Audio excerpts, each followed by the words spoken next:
मुख्यमंत्री ने किस प्रोसेस के तहत ये सर्वे करवाया ये किसी को नहीं पता। क्या किसी ने पूछा कि आप किस जाति से हैं नहीं है? ये जानकारी ही नहीं किसी से ली गई है। मेरी पार्टी के 6 में से 5 सांसद को तोड़ दिया गया तो क्या हुआ? पार्टी समाप्त हो गई। आज की तारीख में जिस तरीके से जनता का समर्थन हमको मिला, इस तरीके से लोकतंत्र का चौथा स्तंभ पत्रकारिता है। इस तरीके की भाषा का इस्तेमाल करना कहीं से भी उचित नहीं है। नमस्कार, हमारा नाम है समरीन और आपने देखना शुरू कर दिया है लाइव सिटीज। बिहार सरकार ने जातीय गणना के आंकड़ों को सार्वजनिक कर दिया है।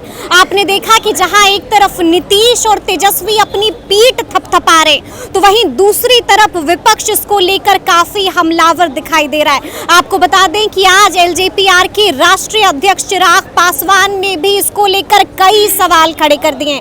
आपको बता दें कि बस इतना ही नहीं, चिराग पासवान ने नीतीश कुमार पर भी जमकर निशाना साधा है। क्या कुछ कह रहे हैं चिराग पासवान, एक बार आप खुद सुनिए। क्या कहेंगे भाई, जातीय जनगणना के आंकड़े जिस तरीके से मुख्यमंत्री और बिहार सरकार के द्वारा सार्वजनिक किए गए, जिस दिन ये आंकड़े सार्वजनिक भी हुए थे उस दिन मैं ऑस्ट्रेलिया में था, पर वहां से ऑस्ट्रेलिया से भी मैंने इस बात की आशंका जाहिर की थी कि कहीं ना कहीं इन आंकड़ों के साथ छेड़छाड़ की गई है। जो सही आंकड़े हैं वो अभी भी सामने नहीं आ पाए हैं और उसका कारण है भैया, सबसे पहले तो पारदर्शिता ही नहीं है। मुख्यमंत्री ने किस प्रोसेस के तहत ये सर्वे करवाया ये किसी को नहीं पता। बल्कि मैं मीडिया के साथियों से आग्रह करूंगा कि एक आम सर्वे कीजिए। जो लोग खड़े उनसे जाके पूछिए कि क्या आप लोग के घर लोग आए थे पूछने? क्या किसी ने पूछा कि आप किस जाति से हैं नहीं है? ये जानकारी ही नहीं किसी से ली गई है।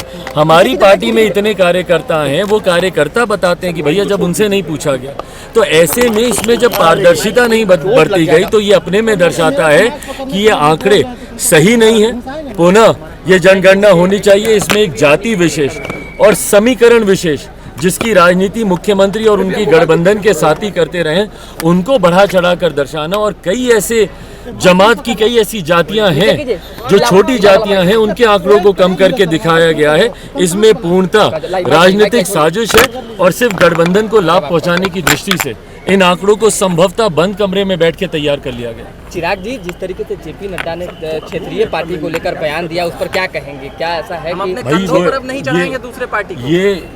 ये बयान उन्होंने पहली बार नहीं दिया है। क्षेत्रीय दलों को लेकर भारतीय जनता पार्टी की एक अपनी सोच रही है और इसीलिए वो दल अलग है, उनकी सोच अपनी है। अंतोगत्वा कौन सा दल रहता है, कौन सा नेता रहता है, ये फैसला जनता ही करती है। भाई, मेरी पार्टी को समाप्त करने का प्रयास नहीं किया गया। साम दाम दंड भेद सब अपना लिया गया। मेरी पार्टी के 6 में से 5 सांसद को तोड़ दिया गया तो क्या हुआ? पार्टी समाप्त हो गई।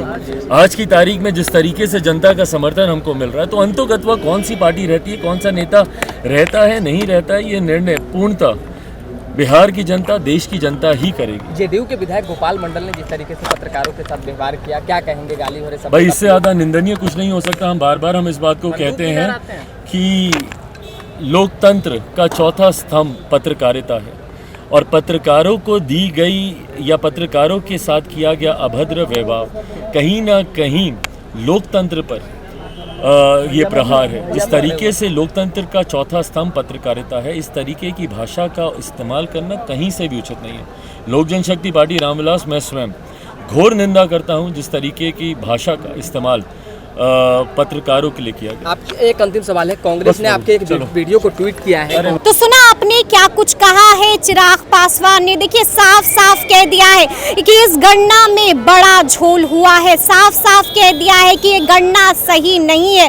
और क्या कुछ मांग की है आपने, ये भी सुना है। और आपने सुना कि किस तरह से चिराग पासवान का गुस्सा गोपाल मंडल पर भी फूटा है।